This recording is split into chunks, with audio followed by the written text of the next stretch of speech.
But good morning from a very cold Leeds. And I'll come back to my title before I finish, I promise. But first, I'm a lawyer, so I start with some disclaimers of liability. I'm not a professional historian, although I've taught English legal history, and even less am I an expert on Primitive Methodist history, like many of you here. And indeed, I hope that some of you will be able to help me to fill in some gaps. And I'm not going to make any historical comparisons with other strands of Methodism like Bible Christians, because I know even less about them. In particular, you'll be able to tell me if there's a common strand among the non-Wesleyan traditions. I suspect so. But with all due modesty, as Tim said, I do know something about Methodist law and polity in general. Over the years, I've been responsible for quite a lot of what appears in this volume that you may know about, Constitutional Practice and Discipline, CPD, which sets out the rules that we purport to live by as a Methodist church, the Act, the Methodist Deed of Union, the Model Trusts, and the hundreds of standing orders made by the conference, frequently added to and amended, occasionally removed. Having sat at the feet of the dear late Judge John Hicks, whose wife Mary, my good friend, has joined us today, I've acted as the editor of CPD quite often, and have also had a hand in drafting many standing orders. So I have to take some responsibility for this CPD. And yes, I'm now the longest standing member of the Connectional Law and Polity Committee. Can we just look for a moment at that word polity, but don't let's get too bogged down in it. In one sense, it's quite a grandiose word. Back to the 16th century and Richard Hooker's important work of the laws of ecclesiastical polity, about the principles on which church government proceeds.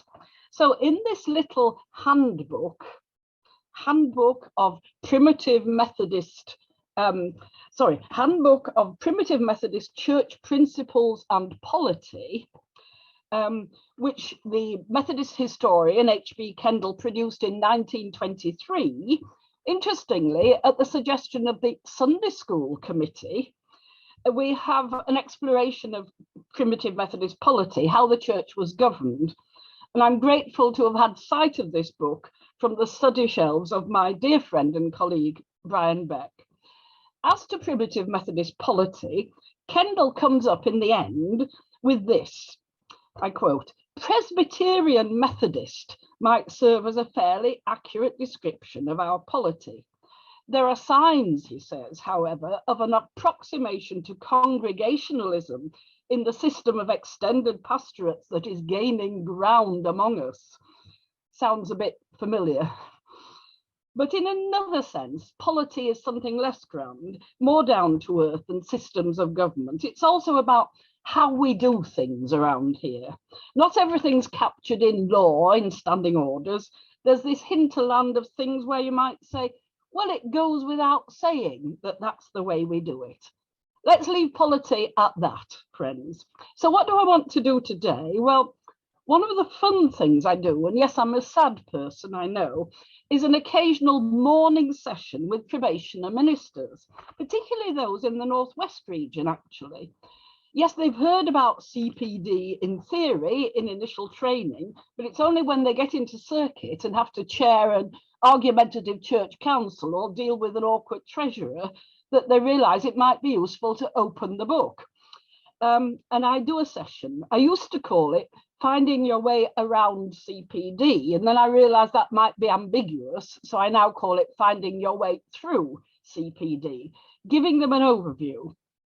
I can't possibly explore with them the actual rules in the time available. So even less, friends, could I do that today when we're talking about the rules of a period of more than 100 years. So I'd like just to give you a very quick sense of the development of the PM rules and regulations, dwelling a bit on the early part, and then at the risk of committing the cardinal historical sin of anachronism, suggesting occasional modern parallels. It'll be partly through looking at one or two big names, and then seeing what themes we might draw out about primitive Methodism through this lens of law and polity. So can we start, all being well, Ruth, with sharing the first slide? And this is where we start, not surprisingly, in this anniversary year in particular, we start with Hugh Bourne, my first big name. The entry in his journal for February the 13th, 1812. We called a meeting and made plans for the next quarter and made some other regulations. In particular, we took the name of the Society of the Primitive Methodists, although we're told that he himself was asleep when the name was chosen and he woke up to find himself a Primitive Methodist. Right, I think we can leave the screen, Ruth, for a moment. It seems to me somewhat ironic that at a very early stage, a group whose separate existence to some extent depended on an act of defiance of Wesleyan authority, holding camp meetings, so soon recognized the need for law and order to make regulations. Although Kendall in the Aldersgate magazine in 1913 expresses surprise that it took so long, 2 years. The need for rules, well, it may be just a matter of good sense, or it may perhaps be not wanting to attract the suspicion of lawlessness in that political era, or that it's just in the Methodist DNA. I think the other Methodist branches seem to do the same.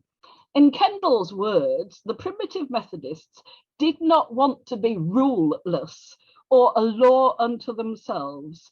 They seemed to fear the weight of too much liberty and to long for a freedom regulated by law. But some of the lawmaking tendency must be attributed to Hugh Bourne himself, I think. He was clearly a rules-based person. In 1808, he'd already had his rules for holy living printed for distribution on the campground, a sort of Methodist way of life before its time. Well, be that as it may, think how quickly the rules developed.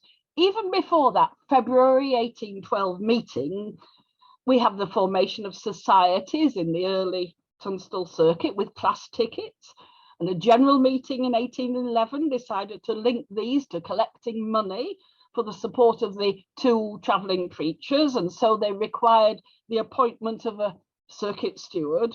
And at that 1812 meeting I referred to, it was directed that printed plans should be issued and there should be quarterly meetings of the officials. The zest of rulemaking didn't abate at the March quarterly meeting the next year, 1813, by what was said to be the general wish of the people. A committee of 3 was appointed to draw up a code of rules and regulations for the whole body and to bring it to the next meeting. Well, it turned out to be a major undertaking and they didn't feel equal to it and nothing emerged. At the October 1813 meeting, an order was made that draft rules should be immediately produced and circulated around the societies for objections and improvements, a job which Hugh Bourne took upon himself. Eventually, they were approved in January 1814 and printed, and he took pride in them as being the work of the whole connection. There being scarce a member, he said, but gave his opinion on them before they were completed. The whole connection then being, I think, about 200 members. Can't help comparing this, and I'll come back to it later, with the flavour of the Wesleyan large minutes by this stage, a record of conversations between Mr. Wesley and his travelling preachers. Considering the number of people who were supposed to have been involved in those 1814 rules, Kendall said later they were well drafted, even though it was a committee. But more than that, said Kendall, they were pervaded by, and I quote, a liberal spirit and laid down a broad basis for a democratic church, a humane, pitiful, brotherly spirit which breathes through all the rules. Which sounds like a wonderful combination of romance and reason. You remember John Munsey Turner's comment that Methodism, primitive Methodism, was born more of the age of romanticism than of reason. I think here we see the romance and the reason together. Passing swiftly on to 1819, you may recall, some of you, we have then the preparatory meeting, the first conference in all but name. In the words of Hugh Bourne, because the connection was rising and increasing very rapidly, so an enlargement of discipline was found necessary in order to preserve the unity of the connection and promote a proper variety and exchange among the travelling preachers. The preparatory meeting in 1819 went beyond just working out the basis of representation for the first annual meeting of the conference the next year. You remember the principle of 2/3 lay and 1/3 travelling preachers. It also set out 9 pages of rules, which to a large extent defined the structure of the connection from then on. Incidentally, you may perhaps have come across some of the spats in that period about applying the rules.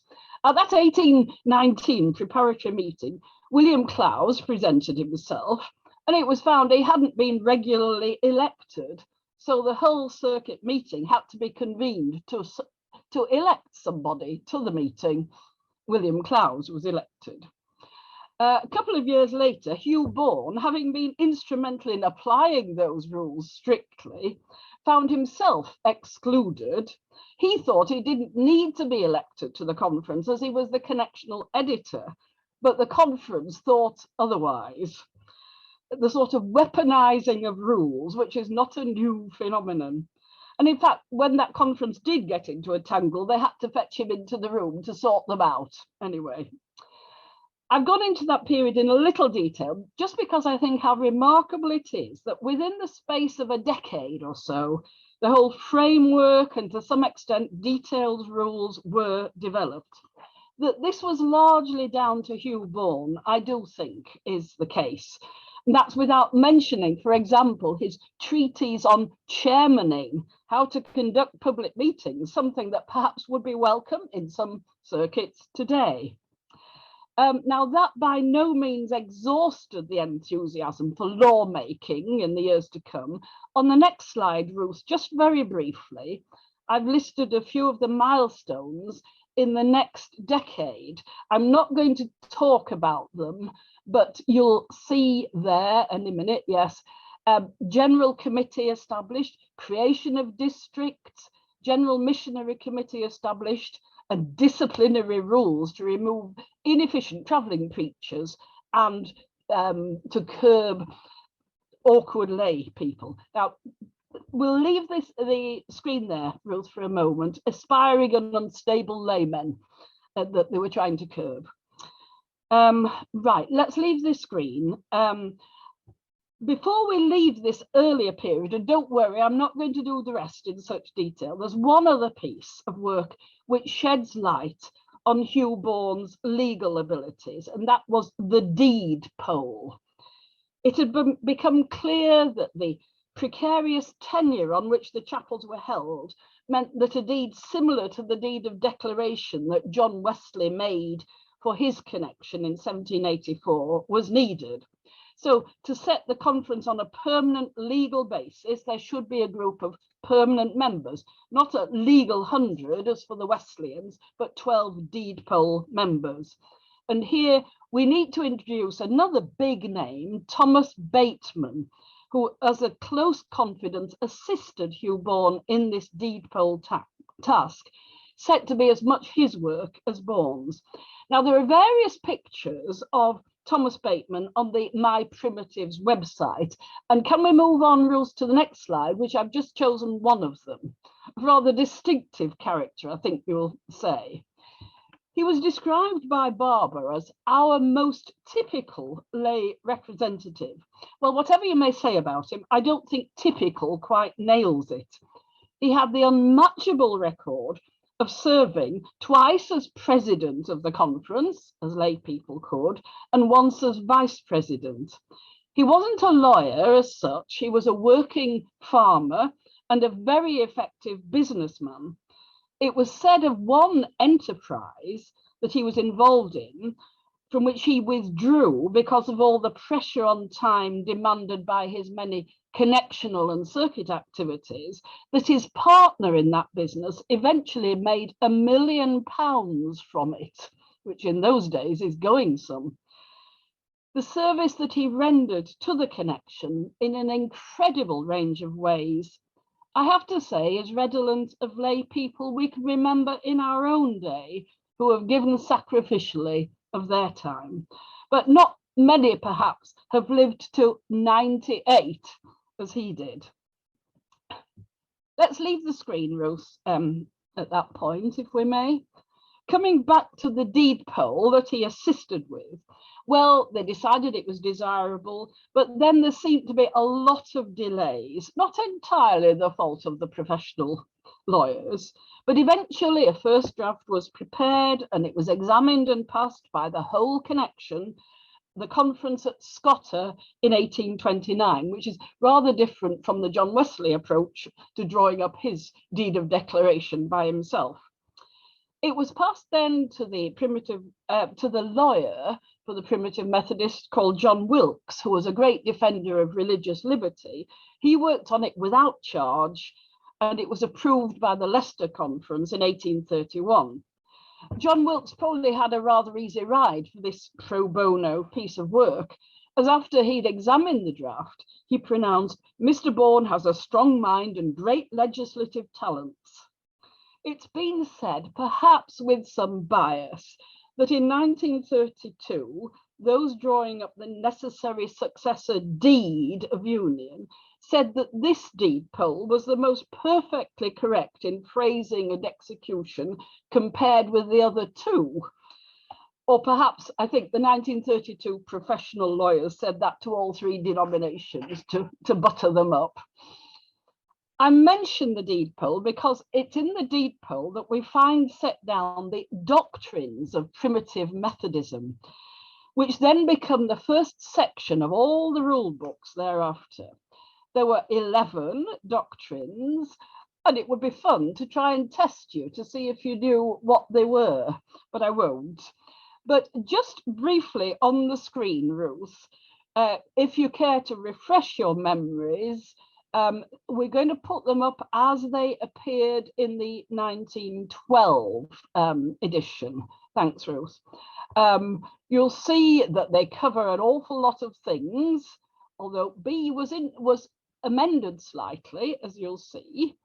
As to how they were interpreted and whether they were, as Leslie Peake said about his father, Arthur Peake's view about them, that they were a straitjacket and unhelpful. All that is far beyond my pay grade to talk about this morning. So I'm just mentioning them to you, and that you see they're in all the rule books as the first section thereafter. And let's leave them there. And let's leave Hugh Bourne and the early Primitive Methodist lawmakers there. Thanks, Ruth. I'm going to take you now to a very different character. During and after Hugh Bourne's time, ever so many years, a new book of revised rules emerged. Leaders, as the conference then as now, couldn't resist adding in new rules. These books appear under various names: the Consolidated Minutes, the Consolidated Rules, the General Rules, and I'm not going to take you through them, don't worry.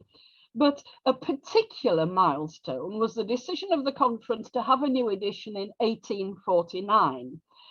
And the task was assigned to John Flesher, a fascinating character. There isn't time to go to town on him now, but let's fetch up the next picture, Ruth, of John Flesher when he was a younger man.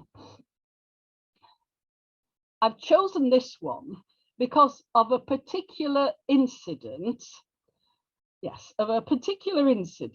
which throws some light on primitive Methodist politics and again the weaponization of rules.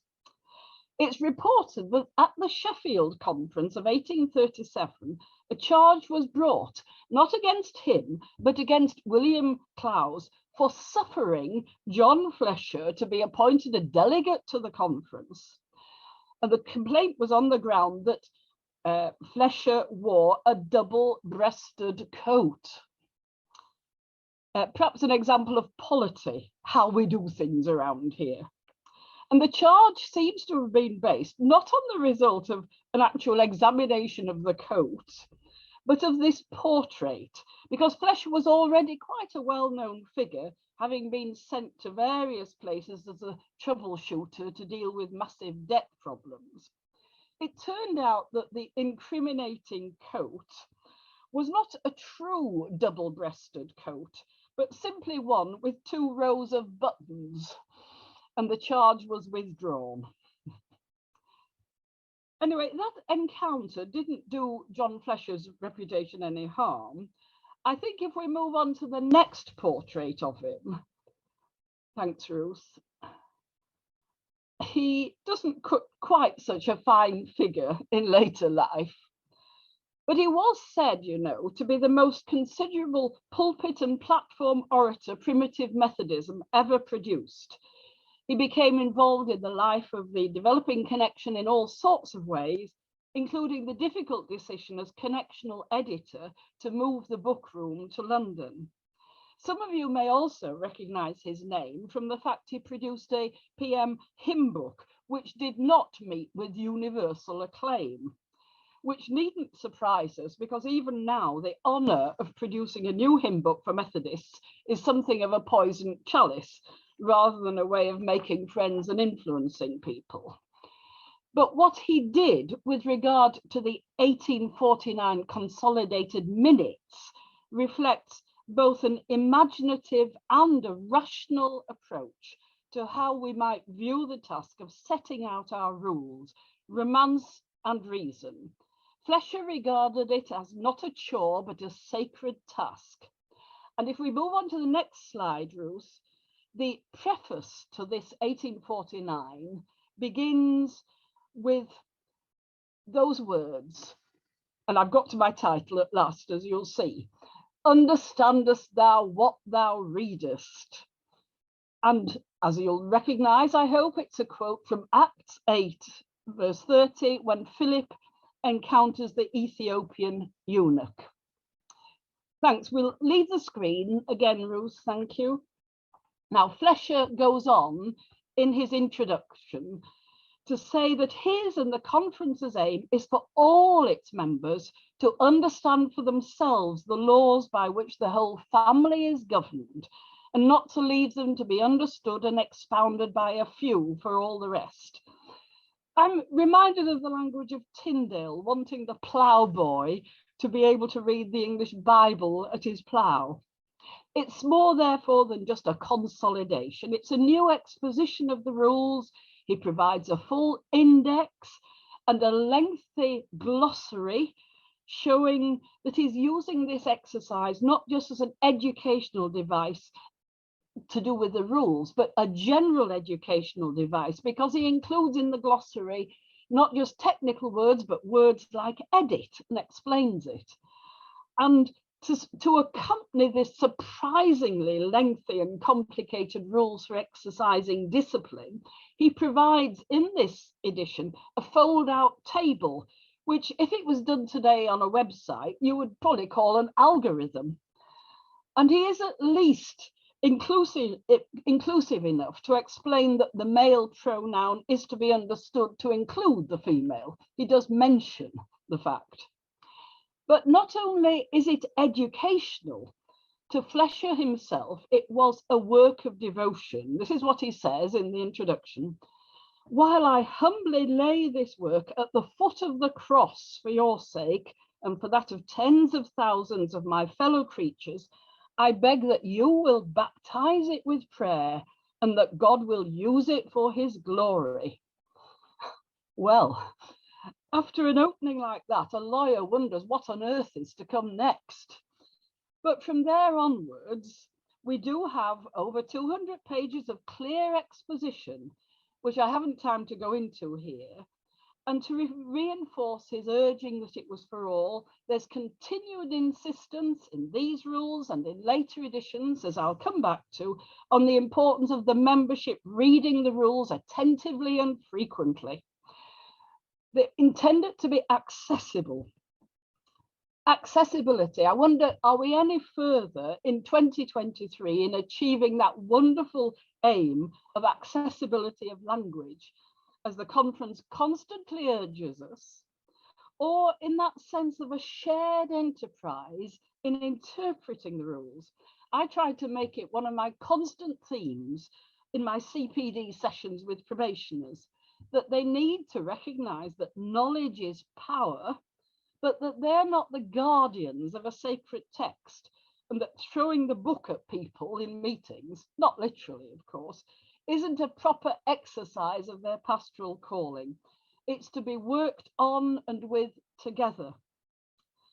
Before leaving John Fletcher, I can't resist, as a fellow editor of CPD, quoting what he says in the book about possible errors. If we can go to the next slide, Ruth, please. And I just want to read this to you, if we may. Yes. Should you discover any grave imperfection in the volume, favour me with your brotherly corrections, that I may be increasingly convinced of my own nothingness and led to a fervent, constant and full panting for the living God. Typographical errors, of which you are sure to meet with some, you may correct with a pen. Oh, if all our errors could be thus easily corrected, what a happy world ours would be. The other day, while turning over some of the pages of the volume before us, I accidentally saw, and then he lists 5. Should I meet with similar errors, I shall repeat the same corrective, i.e. use a pen, which for its ease and efficacy, I cordially recommend to you. In other words, for goodness sake, stop writing in to me about these typos, get a life. Let's leave the screen again, Ruth, and you can see how we're in a very different world here from the large minutes of the Wesleyan Conference, their rule book. I mentioned earlier that perhaps that was never an enterprise involving the whole connection per se. It began as a record of conversations between Mr. Wesley and his preachers, with later additions made by the conference, which of course until 1878 was purely ministerial. It was more a book of the sacred mysteries entrusted to those entering into full connection, who were to be acknowledged as fellow labourers, provided they earnestly endeavour to walk by these rules. Predictably, the very individualist approach of John Fletcher was not to last. That's perhaps, and I'm speculating, partly as a matter of wanting to acquire greater respectability in the growing relationships with other Methodist denominations, and as a church, not simply a connection. If we can go to the next slide, Ruth, please. I was interested in Kendall's statement in his little handbook that he takes a distinction. He says, church suggests the unity of a vital organism, while connection suggests the unity of a bit of carpentry put together with nails and mortises. Discuss. Anyway, let's pass. Be that as it may, the later consolidations, following at regular intervals, were the production of a committee and introduced by prefaces which were pretty pedestrian compared with Fletcher's flowing language. But even then, for instance, in the 1912 consolidated rules, if we go on to the next slide, Ruth, please, we find, you see on the front page, laws should be educative and not merely restrictive. Law is to teach justice and brotherhood and love. That's the edition of the general rules that you'll find on the My Primitives website under resources if you want to look further. Thanks. Let's leave the screen again, Ruth. Inevitably, the volumes of consolidated rules grew in size. Even between the 1892 and the 1902 rules, the rules grow from over 720 to over 900 rules. And I expect there were many rules that simply were not pruned out. I'll come back to that. Of course, there had to be a world of difference between the rules made for an embryo circuit back in 1812 and those for a complex organisation of nearly 250,000 members 120 years later, over 40 connectional committees, let alone district and circuit structures. They'd come a long way. Whether forward or backward, I leave to you to decide. Now, I promised you that we wouldn't get bogged down in looking at the sort of rules we find, not least because they become increasingly detailed, far more so than even nowadays. For instance, exactly how the connectional editor is to edit the magazine. But in my last concluding part of what I want to say, I want to offer you, based on my own experience, a few general impressions about the rules that our primitive Methodist forebears lived by, or perhaps didn't. So let's move on, Ruth, to the next slide, which sort of summarizes these points. And I just want to expand on one or two of them. The first one is an obvious one. Methodists like to make rules. We see this tendency of Methodists to legislate. We have a sort of love-hate relationship with CPD, I think, in my experience. We grumble about it, but every time we try to slim it down, someone's particular hobby horse means that standing orders get put back in. I've personally seen this over 40 years, and I expect to see it again over the next few years as the connectional aspects of the work on oversight and trusteeship develop. We like to make rules.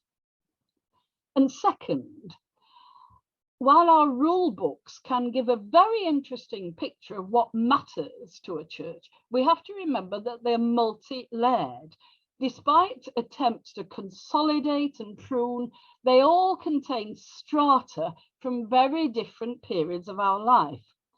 So while you wonder, for instance, how far the residual rules about camp meetings were of prime importance in the 1920 Book of Rules, can I draw your attention to a parallel point today? Admittedly, an extreme example. If we go on to an example, Ruth, on the next slide, from our current CPD, you will find Standing Order 524, doctrinal preaching. There is urgent need that the main doctrines of the Christian faith should be more plainly and systematically set forth in public preaching, so that the Methodist people may be established in the faith and better defended against error and uncertainty. Ministers and probationers are directed to consider together how this may be arranged. An urgent need. I once looked up the history of this standing order. It substantially dates from a resolution in conference in 1939. It somehow acquired the status of a standing order in 1951, and it's remained substantially unaltered. Is this urgent need an item on the agenda of a present-day circuit staff meeting? Was it ever? What are we to conclude from its survival? That it still expresses, albeit in different language, a proper commitment to teaching and apologetics, or that nobody knows or cares that it's there. So I'm just giving you an example, a modern example of our multi-layered CPD from different dates. So let's go back, Ruth, on to the next slide, which takes us back to that list. The next one, mind the gap. We need to remember, as if you don't know, there's a difference between what the conference enacts and what happens on the ground. Perhaps that's even more the case with the earlier period of primitive Methodism and the perceived gerontocracy, the conference of old men and their distance from the circuit. But it's still very much the case today, as you all know.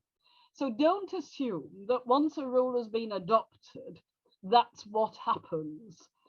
There's a process, I think, a bit like the ecumenists call reception, whether a rule takes or not. But next, fourth, we don't legislate for what's going right. Legislation very often indicates that what is happening is what shouldn't be, and often repeated legislation is necessary. You legislate for what the lawyers call the mischief which requires it. So, for example, I'll just give you a couple of quick examples. In the 1892 rules, we find no preacher's meeting is allowed to protract its sittings beyond 4 hours. So that, well, there you are. And of course, what about visiting, a constant theme? 1922, a superintendent must visit weekly at least 30 families and a non-superintendent 40 families. The conference urges on all ministers the vast importance of attending to this duty, which indicates it wasn't happening rather than it was happening. The next point, just in a little more detail, it depends what you mean by. There's always room for interpretation of rules, even if you've got clear rules, then and now. If we take the obvious example of when a complaint might be made, is it something which we would see as subject for a complaint, and what would be the sanction? Let's just take as an example the particular preoccupation, understandably, with rules about preaching. Many regulations, which of course then have to be really enforced by the local preachers' meeting. So in the Flesher 1849 consultation, we find the requirement for preaching to be short and simple, except on certain defined occasions, such as a farewell sermon to a congregation. It was backed up in that set of rules by the threat of a substantial fine for preaching too long of 10 shillings. Was that ever enforced, I wonder? And of course, the rules about camp meetings, as I say, continued. The preaching and praying at camp meetings must be short and lively, and the preaching should be pointed and practical. Going back to Hugh Bourne, who abhorred long speaking at such events or in preaching. But how did circuit local preachers exercise their discipline over the preachers actually? We would need to do much more research into original minute books. But Jeff Milburn, in his book on local preachers, gives some instances of how they might impose sanctions for missed appointments. One sanction was to reduce by one number on the list a preacher who missed an appointment. As he said, we're not told what happens when the preacher gets to the bottom of the list. And then in another book, a book of remembrance records of Leeds Primitive Methodism, we have an enormous range of matters for which preachers were called to account. For taking a female companion to an appointment, being given to excitement and, quote, jumping, for not preaching soundly on the priesthood of Melchizedek, for selling beer, or for holding a teetotal feast. Frequently, they're charged with preaching too long, though. One preacher is delivered over to the care of the minister who undertakes to cure him of the habit. So it depends how you interpret the rules. That's very important. Briefly then, whose voice is not heard? Whether looking at history or biblical exegesis, we are more and more attuned to the question now, who has written the rules and what and who is not there, whose voice is not heard. Leaving aside complex questions about primitive Methodism and women preaching, were there perhaps rules or unwritten rules about at various stages what officers in the church it wasn't proper or usual for women to hold, for instance? You may be able to help about that. But finally, what is the last point there? What continues to impress me is this constant urge for people to understand and study the rules. Questions were addressed to the members at various points about this, which is perhaps why this little handbook was produced. If we move on to the next slide, Ruth, and take an example from the 1892 rules, these are for people to be seeking to be admitted on the plan. These were the questions addressed to them. And just looking at the E and H, have you read the rules of our society? If so, what are your views of our form of church government? And give your views on the doctrines. Presumably you had to give the right views as to the polity and the doctrines. And then if you move on to the next one, which I think is even more rigorous, on the next slide, before any layman other than a local preacher shall be entitled to a voice or vote in any quarterly meeting, he shall undergo an examination by the quarterly meeting respecting the following matters: his belief in the doctrines and his knowledge of the consolidated rules. Was that applied, I wonder? And then on to the next and final screen rules.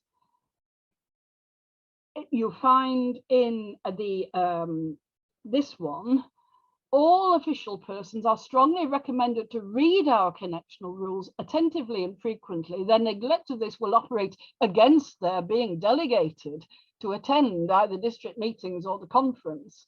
And the duties of each travelling preacher must, unless they've travelled more than 10 years, carefully read all the connectional rules once in 6 months. This constant urge for people to read and understand. Let's leave the screen rules just for one or two final quick remarks. Does the fact that they're constantly urging it mean that in fact it was more honoured in the breach? I don't think we've any reason to think that the average Primitive Methodist member was more conversant with the rules than today's member. Although there were some, of course, who were active in trade union and political life and enjoyed working with rules and used their transferable skills for rules in either direction. Of course, there's also those who are on probation, who were candidates for the ministry and on probation. I haven't put up a slide about them, but they were also examined as to their knowledge of the rules and their agreement to adhere to them. But never, so far as I'm aware, and here I would welcome some help, did the rule book form a volume which was physically handed to the travelling preachers or ministers when they entered into the ministry by being accepted by the district meeting onto the approved list. But I confess that I've not had sight of whatever form of words or liturgy actually happened in the districts, and was there a set pattern. So my final remarks, really, I want to conclude with a big shout for our Primitive Methodist forebears and their law and polity, particularly in the way they continue to see this as a whole church matter. As you've seen, I can't resist a comparison with the Wesleyan large minutes, which bore that sense of this book of sacred mysteries passed on from one generation of ministers, or in Brian Beck's word, a document for pastoral managers. He regards the large minutes. Even after it was replaced in the 1890s by Simon's book, which was a summary of Methodist law and discipline, which was, it was said, intended for lay use as much as ministerial, I have to say that this work, as a systematic, structured work to enable people to understand the rules under which they were governed, did, to me, leave something to be desired compared with the Primitive Methodist consolidated rules. In 1932, well, we know quite a lot about how the doctrinal standards clause of the Deed of Union emerged and the influence of Peake on that. But what still awaits investigation, a PhD perhaps for somebody, is the process by which the nuts and bolts, the 1932 standing orders for the United Church were produced. How much of each of the three churches' rules survived? But what, in my opinion, we do find is that in format, the standing orders that emerged from that process were and are much more akin to what we find in the simpler non-Wesleyan formulation of the consolidated rules than in Simon's discursive historical Wesleyan work, weighty though that is. So we should, because we've followed that Primitive Methodist pattern, we should indeed today be better able to understand what we read, even if we don't.